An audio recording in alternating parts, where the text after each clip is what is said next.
Muy buenos días, alumnos. Les habla el profesor Carlos. En esta oportunidad vamos a estudiar las culturas preincas. Ahora, para tener un mejor estudio de las culturas preincas, se ha dividido en lo que vendrían a ser los horizontes e intermedios. ¿Quién realiza esta planificación? John Rowe.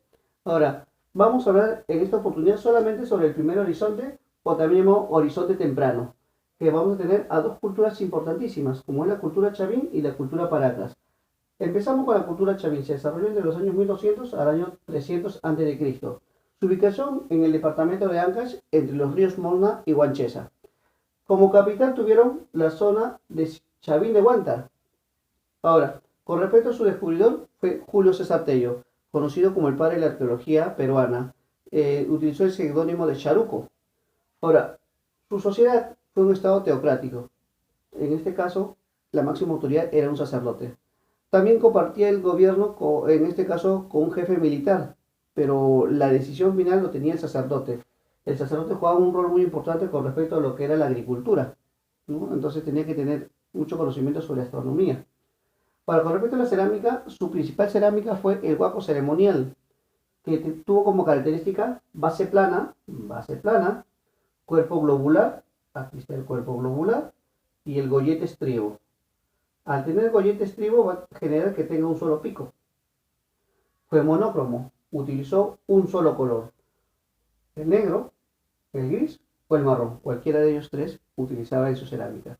Con respecto a la religión, su dios principal fue el dios jaguar, un felino. Ellos adoraban mucho a los felinos.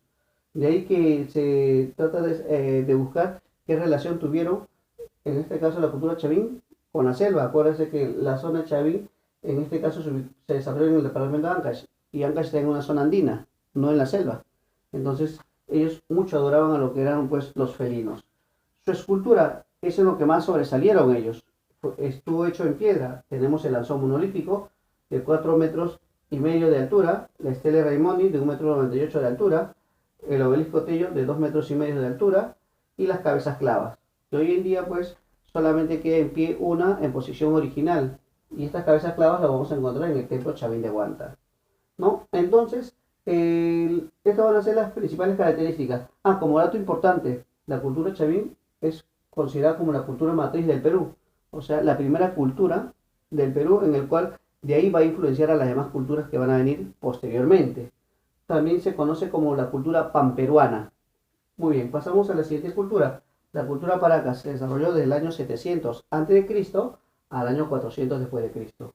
Ubicación en el departamento de Ica. Su capital fue Talcahuana. ¿Por qué se le llama Paracas? Según la etimología de esta palabra, Paracas significa gente de frente larga o grande, o también significa lluvia de arena. Lluvia de arena porque se encontró en la zona desértica del departamento de Ica. Y gente de frente larga o grande porque ellos tenían como característica en su sociedad alargarse el cráneo. De ahí pues que viene este nombre. Su descubridor también fue Julio César Tello, igualito que en la cultura chavín. Ahora, la sociedad fue un estado teocrático, todavía sigue como máxima autoridad un sacerdote. Tuvo dos periodos. Estos dos periodos están en relación a los tipos de entierros que se realizaban.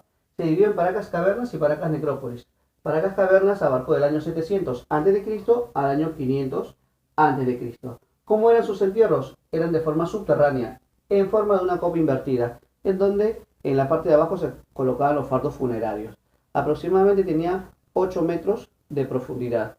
Esto fue, en este caso, estas tumbas fueron hechas en el desierto. Luego, Paracas Necrópolis, del año 500 a.C. al año 400 después de Cristo. ¿Cómo eran los entierros? Eran en grandes fosas rectangulares, o sea, esto era visible, ¿no? Eran semisubterráneos. Ahora, con respecto a la cerámica, van a ser igual con respecto a la forma. En ambos van a tener las mismas formas.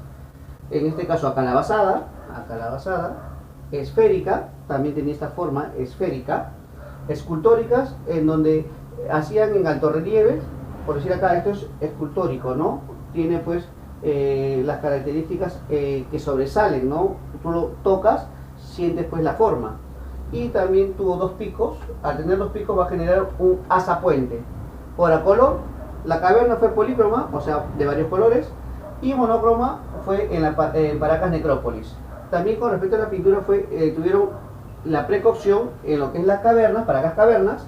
Precocción significa significa antes, o sea, ellos lo pintaban antes de meterlo al horno. Y tenían pues la pintura postcocción en la Paracas Necrópolis. Postcocción, ¿qué significa? Que primero lo metían al horno, luego lo sacaban y recién lo pintaban. O sea, dos estilos distintos, obviamente que sí van a tener ahí esas dos maneras de poder tener su forma de pintado. Obviamente que uno va a durar más que otro. ¿Cuál va a durar más? La precocción, ¿no? O sea, pintaban antes de meterlo al horno.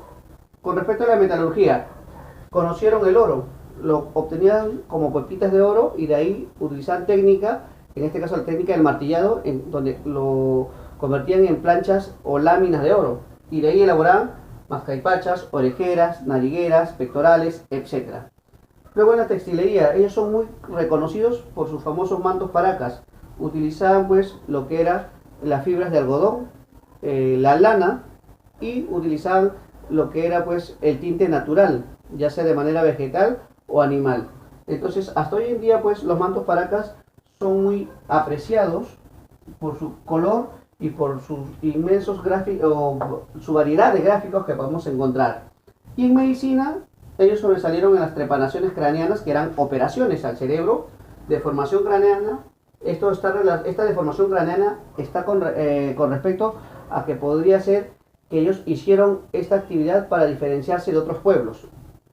Y también realizaron lo que era la momificación, para luego cubrirlos con estos mantos al muerto, ¿no? En este caso, para ser enterrados ya sea en las Paracas cavernas o necrópolis. Y se le considera a ellos como los mejores cirujanos del Perú antiguo y a la vez son los primeros cirujanos del Perú. Muy bien. Y a Paracas también se le conoce como la cultura matriz de la costa. Muy bien, entonces ahí hemos tenido brevemente pues lo que vendrían a ser estas dos importantísimas culturas, que con el tiempo van a ir apareciendo nuevas culturas, pero ellos van a ser la base de las posteriores culturas que están por venir. Muy bien, alumnos, eso es todo por el día de hoy. Muchas gracias.